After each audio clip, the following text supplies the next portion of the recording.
When I was a kid, I used to be scared of spiders, snakes, or anything that could kill me on sight. But as I grew older, I realized that humans are more terrifying. 2 teenagers were killed when a classmate opened fire at Santana Highschool in Santee. In the wake of the shooting in Texas, some difficult moments for the survivor of a school shooting at Santana High School.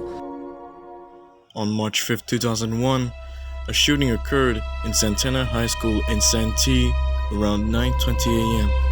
The incident occurred in the boys' bathroom when 15-year-old Charles Andrew Andy Williams loaded with a .22 caliber revolver in his hand.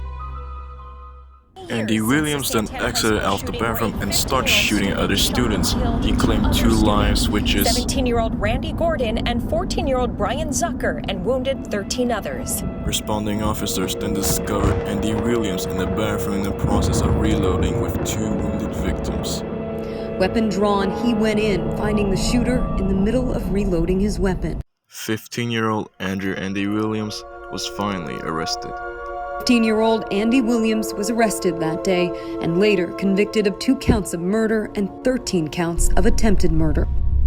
On September 28, 2016, a devastating shooting occurred in Townsville Elementary School. The shooting started before 1:45 p.m. when 14-year-old Jesse Osborne drove into a fence of Townsville Elementary School.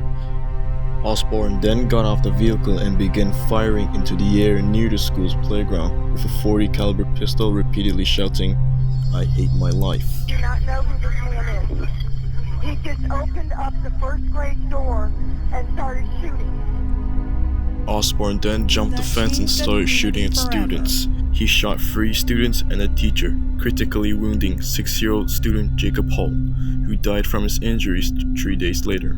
Townsville Elementary, we have an active shooter. We have a child down. The shot that robbed little Jacob Hall of his life. Jesse Osborne, who had also shot and killed his father before the shooting. At around 2 p.m., Osborne was apprehended by a volunteer firefighter after his gun was jammed on the playground just 12 seconds after he pulled the trigger.